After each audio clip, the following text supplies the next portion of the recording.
Welcome to Profiles of Endurance. I'm Father Scott Vanderveer. Have you ever thought for a moment about what it would be like if you had an accident that left you unable to speak or unable to move? That's exactly what one Coxsackie resident has been living for 31 years now.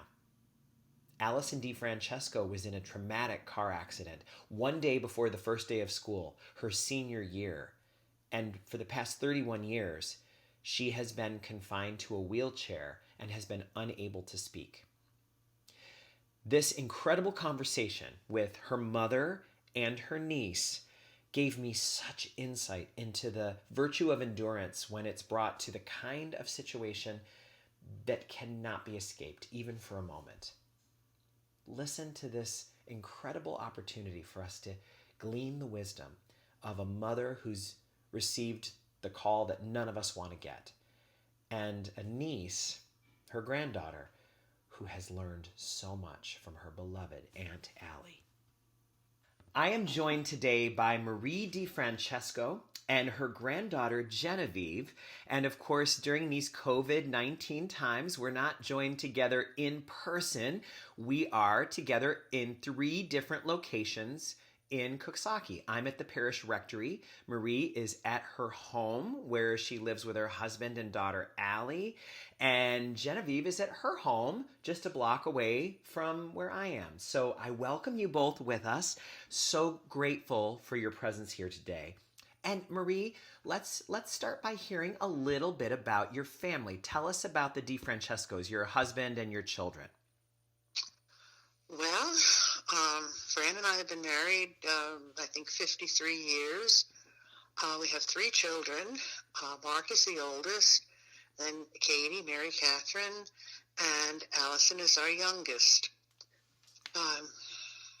And the 3 children grew up. Did they grow up in the house where you live now, right in Coxsackie? No, it wasn't until Katie was either 13 or 14 that we moved from Apple Blossom Lane over here. Ah. And according to Katie, I ruined her life. Now tell me, why would that ruin a little girl's life? Well, because she loved where she was and her best friend was next door. And, she just wasn't very happy with the move. Yeah, and it was, when you're 13, a mile is a big deal. Yeah. A mile is a big deal. God bless her. So you raised your children in these, sweet little neighborhoods of Coxsackie. The house you live now is a beautiful old house on a tree-lined street. And your youngest, Allison, was in high school in the 80s, and your family experienced a tragedy in 1989. Can you talk to us about what happened? Yes. It was the first day of school for me. I was teaching, and Allie was going to Holy Name, so her school started the following day. And she stopped in my room, I think, and said that she was going swimming or something like that. And I came home from school and found a note on the refrigerator that she had cleaned her room. And I was thrilled about that. And the doorbell rang. And there was a plainclothes policeman, BCI guy. And he told me there'd been an accident and he wanted to take me to the hospital. Wow. So I rode down with him. Fran got there soon. He was working. She was in a car with a friend of hers, Kim, and they were hit by a man in a truck. I don't know just exactly what happened, but they were both very, very badly injured. Kim has made a much better recovery, I'm happy to say. And so Allie at the time, was that her senior year? She was going into her senior year. She was 16. 16. To turn 17 in October. Yeah. Wow. So we had just spent the summer together in San Diego. I was studying out there. I had a grant, and I didn't want to leave her home by herself. The other kids were out of the house, older. So she came with me. We had a wonderful, wonderful summer. When you got to the hospital that day, what was the experience like? Could you see your daughter, or was she away from you? No, I couldn't see her. I waited in the waiting room for Fran to come and for word of what was going on. It was just forever. And then they said they were taking her to Albany Med, and I still hadn't seen her. So we went up to Albany Med and waited in a room there. And then again, it seemed like forever. And no word. Thank God Joyce and Richard Bruno came right up and waited with us. And that's the nice thing about close friends in small towns. Word travels fast. Well, anyhow, she was in Albany Med for like 6 weeks. She was in a coma. And then she was transferred to New Mexico Rehabilitation Center in Niskayuna, where she was for 2.5 years. 2.5 years in the rehabilitation center. Yes. When they made the transfer from the hospital at the 6-week mark, what did they tell you to expect? I had no idea what to expect. I really didn't. Allie was very diaphoretic, meaning extremely sweaty. And when we rolled her into her room, she was really hot. And I was all very upset about that. She was still unconscious. And I said something to the aide, who was the same person who's with us now.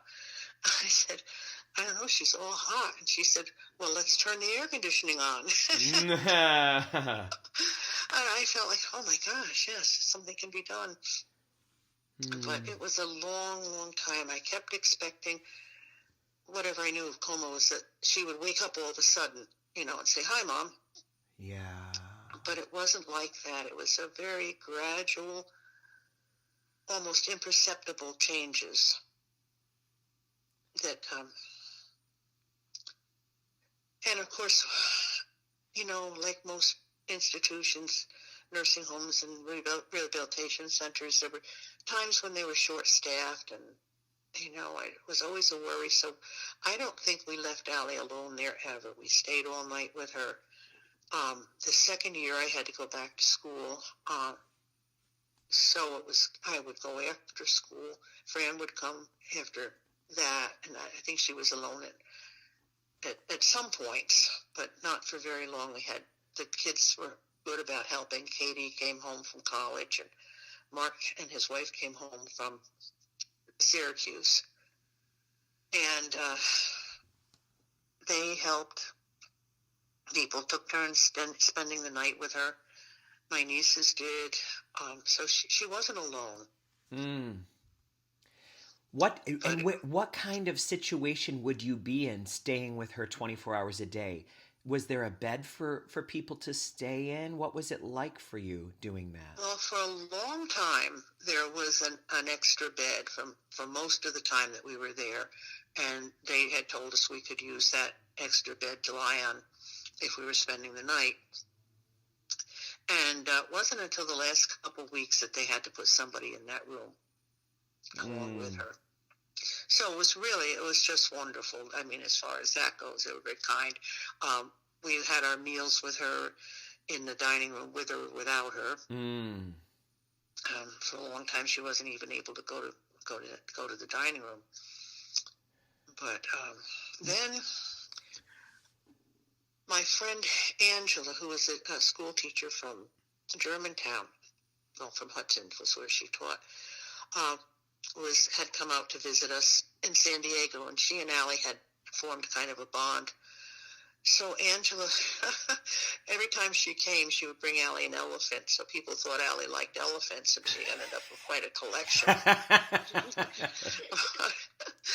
Anyhow, Angela had her in her wheelchair, and was walking down the hall with her and said to her, Allie, find a way to let me know where Joe's room is.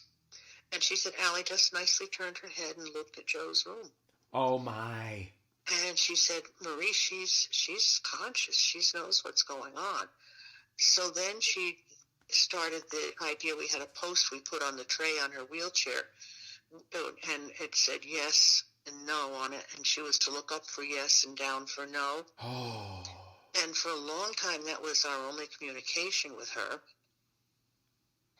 And then the director of special education at my school, Tom, came up to see her and said, she's entitled to an education. Oh. I said, well, this is ridiculous. He said, no. He said, so they sent her to the CP Center over on Manning Boulevard. My. And the first day she was there, she spent the whole day in a room with this man. I wish I could remember his name. I'm so grateful to him. He didn't do anything with her. And I went in at the end of the day, and I said, well, and he said, she doesn't belong here. And I said, what do you mean? He said, not in this room. He said, she's aware. Oh. And the people he had in that room were not very much aware. And he said, so they ended up getting her in a position where she was able to go back to Holy Names and finish the year. She went back to Catholic private school and finished the year? Yes. She had an aide who went with her that was from the center.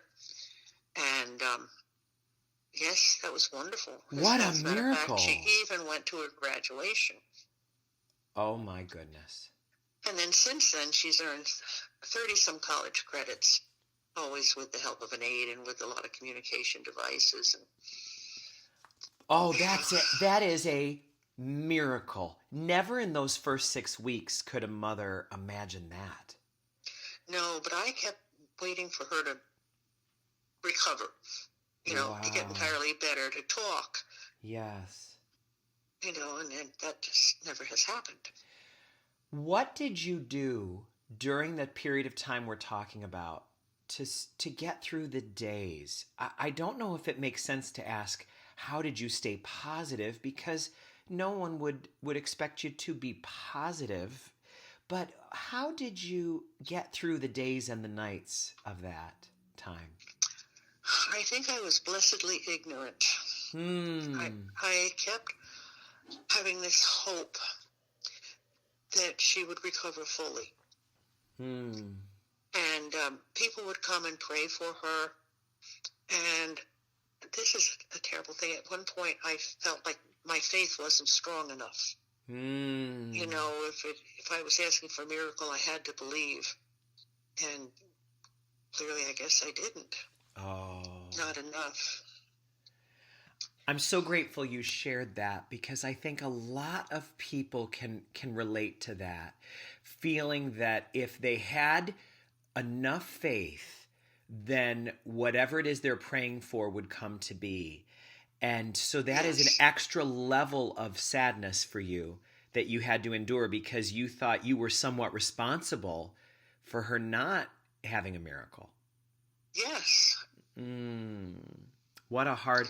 I hope that the listeners are hearing that, because that's so important for people to know, if they feel that way, that they're not alone. That Allie's mother and other mothers have felt that exact same thing. Marie, tell me, have you come to accept that Allie will not return to what she was before the accident? Are you accepting of that, or do you still hope for a miracle where she will? I think there's a drop of hope, but it's not an expectation anymore. What do you mean when you say it's a hope but not an expectation? Well, I would love it. I would hope for that. The other day, Emily was talking to her, and she was upset about something, and they were talking in private. And Emily came running out to me and called me and Lisa, her person who takes care of her aide, to come and see. She said, Allie's trying to say I love you. And sure enough, her mouth was moving very slowly, as if she were trying to form the words. Oh. So, you know what I mean? There's always that little edge of hope, which is almost painful. Mm. Oh, that's powerful to hear. Hope can be a little bit painful. Yes. Oh, Marie, wow. That's important. That's important. That feels really important for us to hear. Wow. Tell me, I guess before we go to today, I'd like to hear about the transition from the rehabilitation center to what happened next. Where did she go after those 2.5 years? Oh, we wanted to bring her home.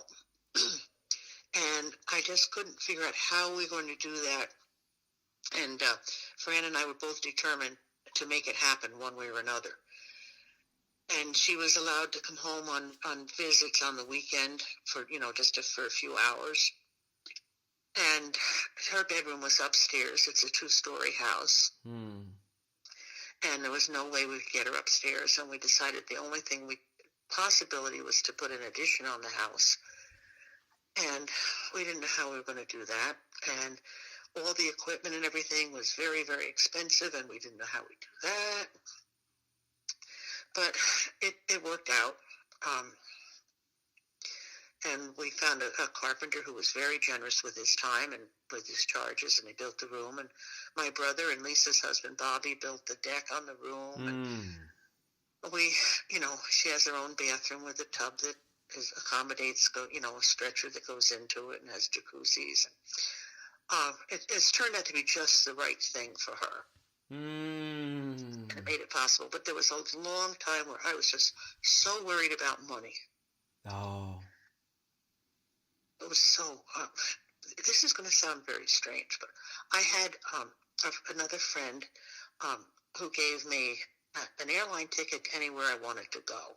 Oh. She and her husband worked for TWA, and I decided I wanted to go to the desert because I wanted to pray.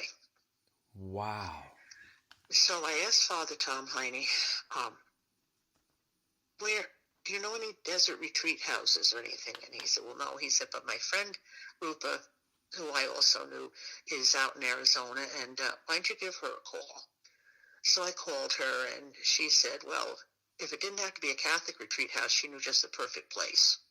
So I was there for 2 weeks, and while I was there, Rupa is, she's a yoga teacher, and she's got some very interesting ideas. And one of the things she taught me was affirmations. And she said that I should say, repeat it often, I always have more than enough money to meet my needs. And I started to say it and believe it, and that took a lot of pressure off. So I figured, well, I might not be rich, but I'll be able to do this, Wow. And that was quite an experience. That sounds like it changed things for you. Oh, it did. It did. Talk to me a little bit about change. What changed in your family over these years where you went from before the accident to now, maybe it was 5 years later, Allie is now, the house has had an addition and Allie is home, and it's always been 24-hour care? Yes. Always. So what a different kind of life that is. Talk to me about how you managed to figure all of that out, first of all. How does your family set up that kind of an organizational system? Oh, very awkwardly. A lot of trial and error. Well, two things happened. One is my son moved back from Syracuse, where he was living and beginning his career, and took a job on the Coxsackie police force. Wow. And to be near us. And Katie, who was going to Plattsburgh College, State University, came home and finished her senior year at St. Rose. Mm. So they were both close. And what a help. Wow. What a help. What a close family. Yes, I'm so lucky. I mean, a lot of my friends, their grandchildren are hither and yon. And mine have been so blessedly near. Poor kids. Did you hear that, Jen? Maybe this is an interesting time to bring Jen into the conversation, because Jen was born quite a while after the accident. What year were you born, Jen? I was born in 1998. Wow. So wow. Life was very different when you were born than it was 10 years before. Talk to me about what it was like growing up in a house where you call her Aunt Allie. What was it like being a child in a family where part of the family story is that is it Nana and Papa? Granddad. Nana and Granddad. With Nana and Granddad in this great big family house is Aunt Allie. Talk to me about what it was like growing up in that scene. So, from a young age, I didn't really understand why my aunt was in a wheelchair. I used to or why she didn't even talk. I remember when we were alone, I'd be like, "Yo, Aunt Allie, you can just talk. It's fine. I won't tell anyone. We can keep the secret. Just talk to me." And I used to oh my God, I used to just try and pry her to talk, and she would just sit there and laugh at me, like, "What are you doing?" I got to interrupt just to say that was one of the miracles, is Allie could laugh out loud. She can't speak, but she can laugh, and it's amazing. That is amazing. What does it mean to you when you hear her laugh? It puts an instant smile on my face. She laughs. There's a miracle. There's a form of a miracle. She laughs. Wow. So, growing up and trying to understand this, what helped me a lot is my oldest brother, when he was, I think, 6th grade, wrote this book. And it was with pictures and drawings, handwritten. It must have been a school project or something. And that's a book that we still have at my grandparents today. So I remember reading that book over and over. And it just explained the accident, what happened. And, she was in a coma for 2 years. And then my grandparents built this addition. It's very simple terms. Wow. It was words I could understand. And it's how, I explained to my younger cousins and my niece and nephew today. I still refer to that book because there is no better explanation for it. Wow. So that's how I learned about the trauma. And I don't think I'll ever fully understand what my family went through, but I got the gist of it from this, 15-page book. Isn't that remarkable? And for our listeners, just to take in the big picture of this, that oldest brother that you're talking about just got married in our church, which is located in the triangle point from the 3 places where we're talking right now, in a big family wedding that was so joyful. It was such a wonderful event. So, and there was Aunt Allie. There was Aunt Allie in her glory. Oh, yeah. So this might be a time to actually ask Nana to talk about what she observed in her grandchildren. When you would see Jen and the other grandchildren come around, what would you see between them and Aunt Allie? Well, Aunt Allie's biggest clue for yes and no right now is her foot, her right foot, which is she can move that leg.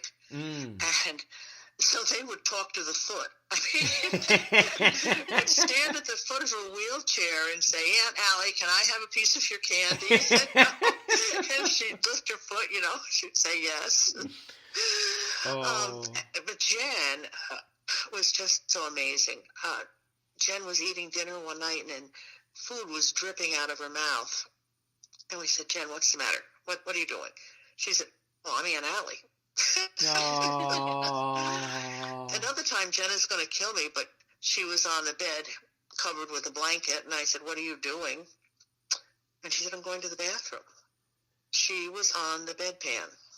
Like Aunt Allie. Yes. Oh, Jen, the tenderness of that. Then another time, Jen was always on Allie's lap if she could be. And she was in church. we were at Mass, and as you know, we sit up kind of close to the front. And she was on Allie's lap, and for some reason, she kept lifting her skirt and fanning her legs, which was bad enough, but it amused Allie, who laughed out loud, which drew all kinds of attention. I wanted to kill both of them. Oh, it's so wonderful. What a relationship. And Allie and I got in a lot of trouble together.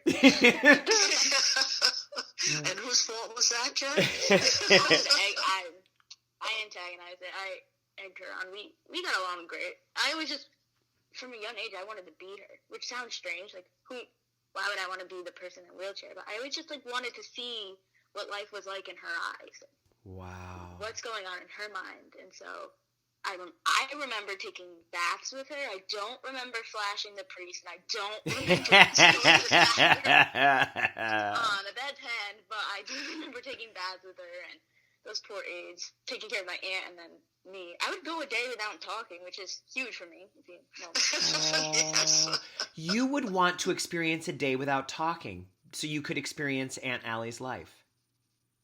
Yeah. That's powerful. And I think it helped me understand people more. Like, it kind of what drove me into the profession that I'm in now. So I finished nursing school in May from SUNY Plattsburgh, which is... Congratulations. Thank you.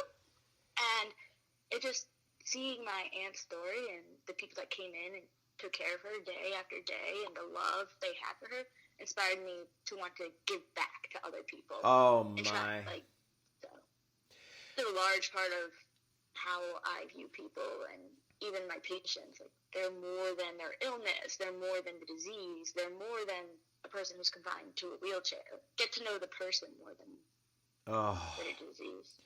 I hope that when the next time I need medical care that Nurse Genevieve is there, because that's exactly what we all long for, isn't it? That's what we long for, you know, to not be a number, for somebody to know what we're going through. And oh, that's beautiful. The aides, talk to us about the aides, because this is your home, and yet there is 24-hour care going on. How many aides, how many people are involved in Allie's care? Usually there are about 5. Wow. You know, that switch between the different shifts. Lisa Neer has been with us from the beginning. She was Allie's aide at New Medco and came home with us. 31 years together. Yes, she lived with us for a while until, I had to find her a husband. And I'm half kidding.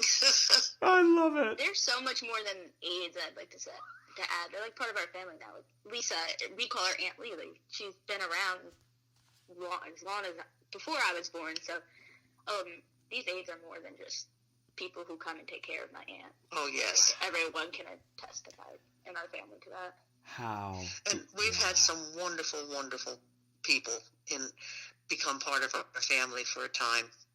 Oh, that's amazing. What is the relationship like between Allie and Aunt Lily? Wow, I think they're close. They're close. They joke around with each other. They get in trouble. Aunt Lily knows Aunt Allie almost better. I don't know better, but she knows Aunt Allie to a T. To a T. There's not a part of her personality that is a mystery to Lily. Yeah, Aunt Allie will have an expression on her face, and Aunt Lily will know what's going on. Like, oh, what a privilege for them both to have that relationship. What a privilege. What a privilege. My goodness. It's kind of well known in town that Aunt Allie is no pushover. She has a strong personality. How does that come out? Well, if you make her angry, she can make that chair shake. Wow. Yes. Man. We talked about how she uses her foot to say yes and no, but she also uses her foot to kick people in the rear end and they won't die. My goodness. How old is Allie now? Oh, let me see. She's 40.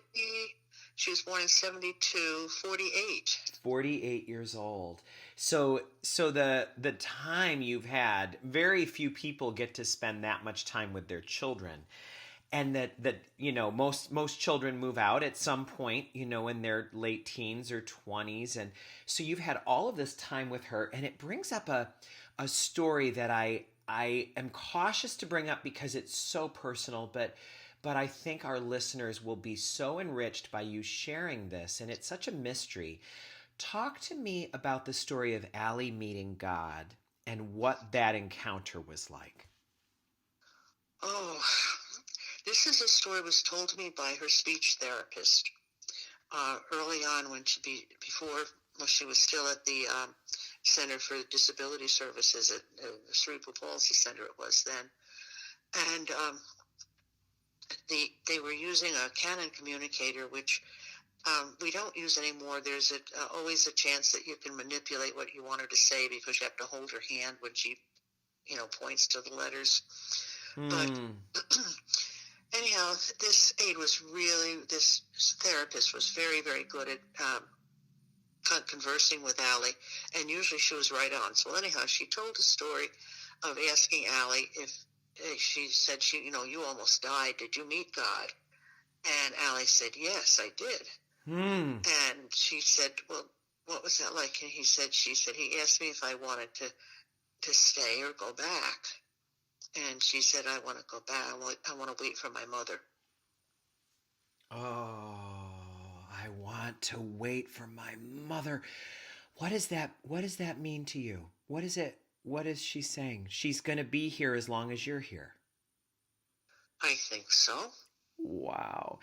But I also think she, in some sense, maybe she thought I needed her help or knows I need her help.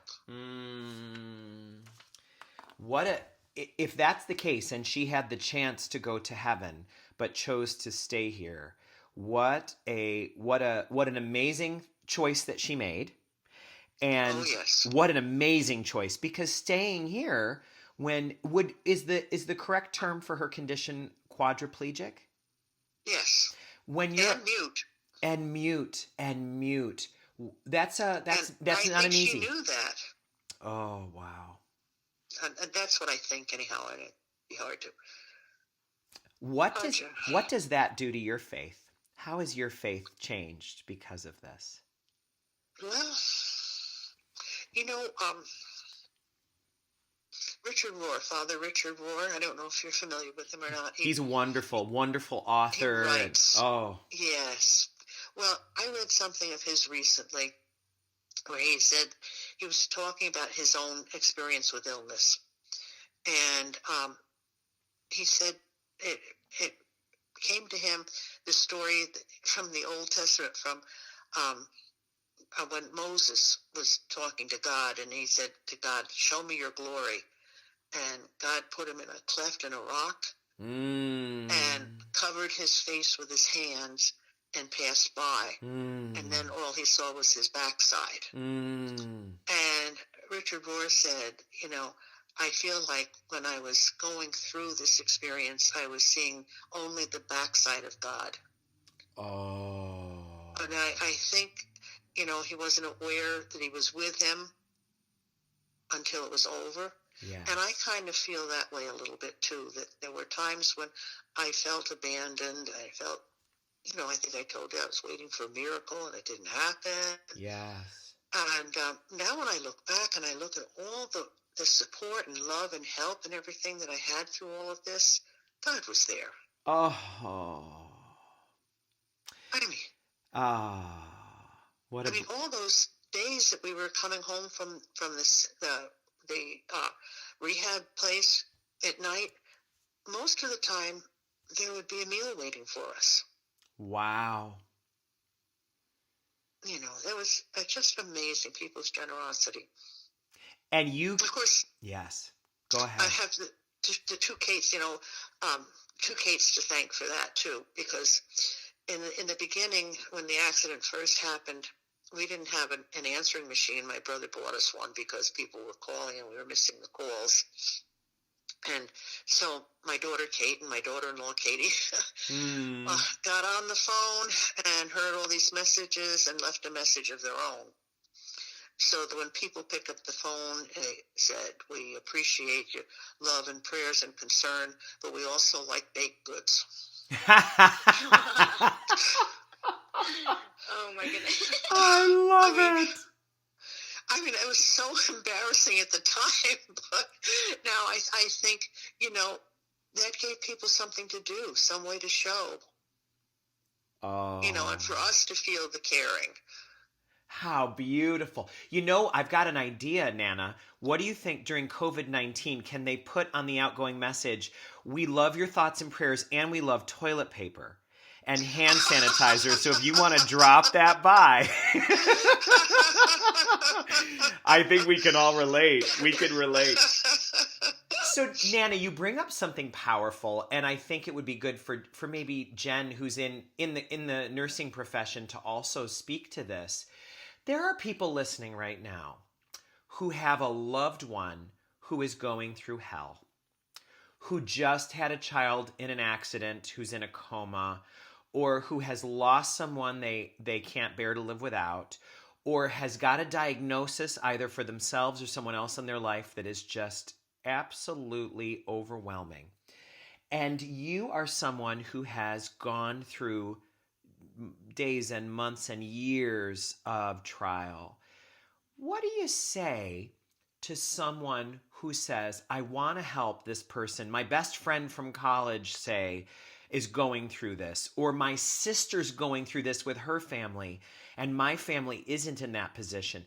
How can they enter the world of someone who is struggling? How were people able to enter your world during those hard days? And what advice would you give to people who are trying and would love to enter someone's world who's suffering, but don't know how to begin? I think many of my friends weren't really sure how to help either, or what to do.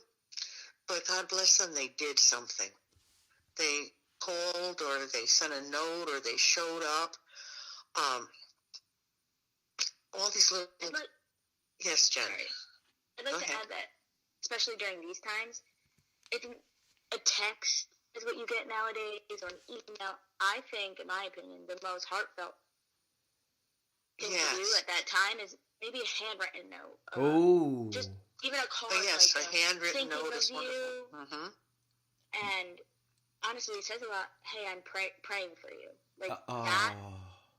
Yeah, just put yourself out there and reach out to the person, however you're comfortable doing it, because it really, really does make a difference. And maybe they don't answer right away, but they received it and they know it, and that's beautiful. I think it speaks volumes. Jen, thank you for saying that, because too, I think one of the limits of a text message means something. It means something often quite important, but it's not the kind of thing you can put on your nightstand. It's not it's not the kind of thing that you want to maybe smell. Maybe it's somebody who means a lot to you, and you want to take their handwriting and see if you can smell the smell of their house or their perfume or cologne, because they made that for you.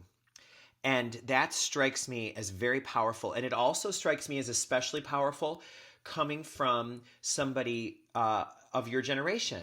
Because as we were talking before we started, for our listeners, before we were talking about this, we were talking about the technology that needs to go into making an episode like this. And I was explaining that for somebody born in 1975 like me, I'm new to this because I was born with, a long phone cord in our house on the family telephone with a rotary dial. And Genevieve was born at a time where everything was digital. So I'm kind of an immigrant to this. But Genevieve, it means a lot, I think, that you, somebody who's grown up in a digital world, recognizes and is the one to raise for all of us, handwritten, old-fashioned communication has its place, and it means the most. That's powerful. It does. That's powerful. Thank you for sharing it. Nana, this is a very personal question you are allowed to pass. But I'm curious, do you still do affirmations? Yes. what kind of affirmations do you do now? Maybe it would help people to know how to enter. Affirmations really helped you. And there might be people who are saying, now that's something I could do. Can you give us an example of an affirmation you use right now? Well, I still like the one, I always have more than enough money to meet my needs. That's good. As you approach retirement and so forth and so on, I'm sure everybody feels a little bit of insecurity, but that helps. I am lovable and capable. Ooh. Some days I really doubt myself. I just feel like nobody likes me and I don't know what I'm going to do. Yeah, yes. Oh, we can all relate to you. Yes. Oh. So. Jen, what have you learned about life from watching your grandparents? Oh boy, that's a lot. I have to thank them for a lot. Mostly strength, power in numbers. It's so important to, they were always there for me growing up. Everything, they've been there for me. So support system, just being strong, how to be strong, and they're a huge part of my faith too. Even from, I remember when I was really young, Brandon used to walk at Allie, still walks at Aunt Allie church every Sunday, and I lived past the church, but he'd walk past the church, come and pick me up, and then we'd walk to church together. Oh. And so I was like, I have to be ready a little earlier because I'm going to walk with Granddad and Aunt Allie. So how to have faith, how to be strong, and really what family means. We have our Sunday dinners, and it's a tradition I plan to continue to have. Oh, please do. And please invite the priest. Please invite the priest. I've gotten to go to some of those dinners. I've gotten to go to dinner at this house, and it's like, it is the invitation that everybody, if you're in Coxsackie, let me tell you, you want this invitation. It is good. Oh my gosh. That's when Fran cooks. It's good. Fran is a fantastic cook, and I'd like to give another tip of the hat to Granddad, because as the priest, one of the things that is my greatest joy is celebrating the 11:30 Mass. It's one of the things I'm missing the most right now during coronavirus, because in the same pew is the DeFrancesco family. And you can always tell if grandkids are home from college or if the Syracuse branch of the family is home, because they're there. But always in the same spot is Aunt Allie. And usually right next to her is Granddad. And then Nana right next to him. And Granddad is keeping an eye on Allie in a way that makes me want to cry during Mass. I mean, he's just so attentive. And to give two hosts of the body of Christ to Granddad and then have him give communion to his daughter, it's a very, very special experience. Yeah, and you have really put your faith to work. It's beautiful. And I will say, I wanted to ask Marie for this interview, but I knew it was a very personal and powerful thing, and so I wanted to find the right time.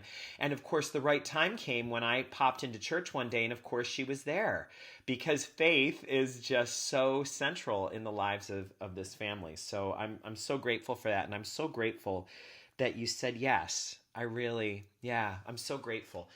I just have a few questions to end with, and then if there's anything you'd like to share, certainly I'd invite you to. One of the questions we've been exploring in this series is the very often repeated phrase that many people believe: everything happens for a reason. And some people believe that strongly, and others don't. What is your take on the phrase, everything happens for a reason? I don't believe that. I don't believe that. If that were the case, it seems to me that God somehow willed it or caused it or something. I don't think so. I think he sees you through. I mean, things happen, and then he's there. Yeah. But I don't think he plans to, say, well, this will shape her up all right. Yeah. And I did need shaping up. Everything happens for a reason. Say more about that, Jen. Well, I don't believe that God purposely made my aunt have an accident. But if it weren't for this accident, then I might not be here right now. My father could have lived in Syracuse and I wouldn't exist. I believe that Ah. God has a plan. That was a really good outcome. Yeah. He might not cause things to happen, but he has a plan, and he does shape. And I think that there's always a plan for you. I gotta say, this is why I love this question. I've got goosebumps right now because to hear both of you answer that so honestly is so powerful for a number of reasons. One, your answer is certainly not a kind of glib answer. You guys have paid the price and are able to answer that question and have your answer be listened to, because we're very aware that you know a lot about life through what you've gone through. But there's something else I want to bring up, and that is I did a series that our listeners can turn to on the YouTube page that they're listening to this on Does Everything Happen for a Reason? It's a 2-part question. And the thing that we established in that is this is an example of a paradox. And I think a paradox means that both yes and no can be simultaneously true. It's neither right nor wrong. It is beyond human understanding. And so for Nana to say no and for Jen to say yes and have them both believe very similar things about life is powerful. And I just think you just showed us what a paradox is in a way that I think our listeners will understand in a way that nothing else could. So that's really beautiful. My next question is, you've had to endure. It's been 31 years since an accident that changed your life, and you don't get to take a day off from this. Just, I think a lot of us in coronavirus are being challenged that way. We're like, there's nowhere to go. I was thinking the other weekend, I'd love to take a break from all this. Maybe I can just go to the Poconos for a weekend. Well, it's going on there too. It's going on in Australia and Japan and anywhere you would go. You don't get to take a day off from coronavirus, and you don't get to take a day off from having one of the most important people in your life be a quadriplegic who is also mute. What do you think from your experience, I'll ask this of both of you, is the key to enduring? What's the key to practicing the virtue of endurance?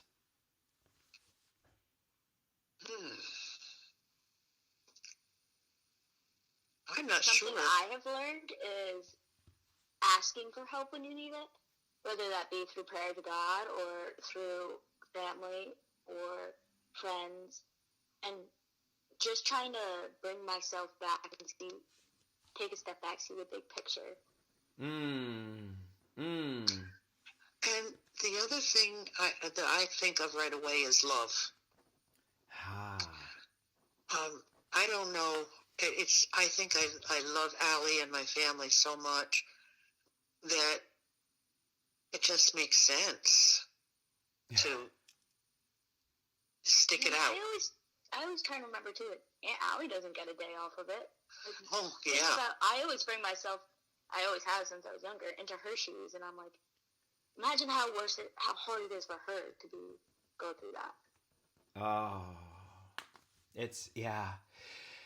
I was talking to another family member from your family the other day who was saying that if Aunt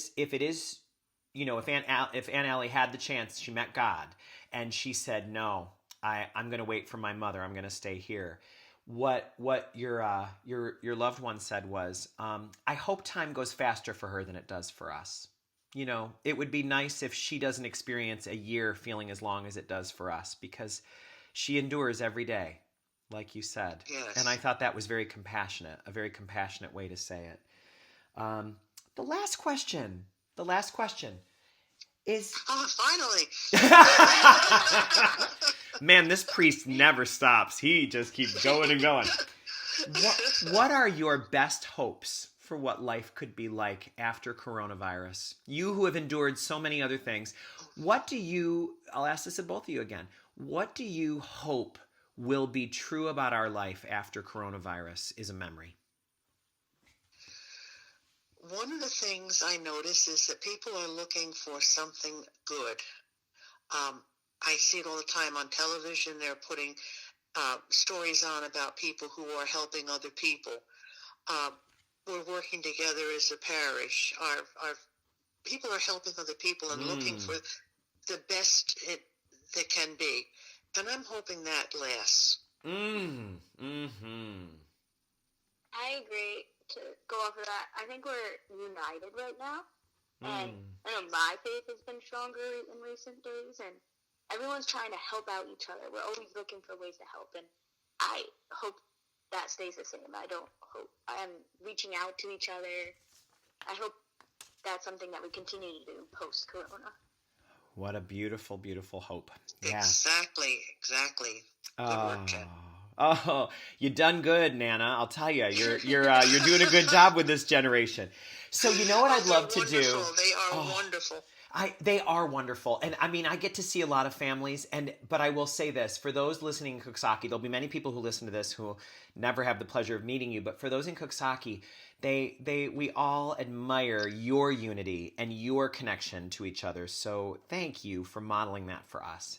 And I want to turn now to the listeners just for a second before we go to just take a second to savor this interview, because one of the things they tell us, neuroscience always says that if you want to really ponder something meaningful or beautiful, you should hold it inside your heart for 15 seconds, because our memories are very short, and you might have heard something that touched you, but let's see if we can make it stick a little bit. What did you hear Genevieve and Nana say that is going to stay with you? What is something they said that brought you hope? What was something they said that was surprising? Nana said sometimes hope hurts a little bit, or it wasn't until she found affirmations that she was able to find some calm in the storm. What did you hear that you want to stick with? What's something new that you learned that you hadn't ever maybe thought of before? Who are the heroes in your life? Who are the Aunt Lilies who have been there for you? Who are the people that have been there for the long haul? How can our lives all be better after coronavirus? After all this past little period of our history that's been so defined by separation, how can unity be part of our new reality? We thank you for joining us today for this episode of Profiles of Endurance, and thank you, Genevieve, and thank you, Marie. We are so grateful for your time and for this sacred, sacred conversation. God bless you both.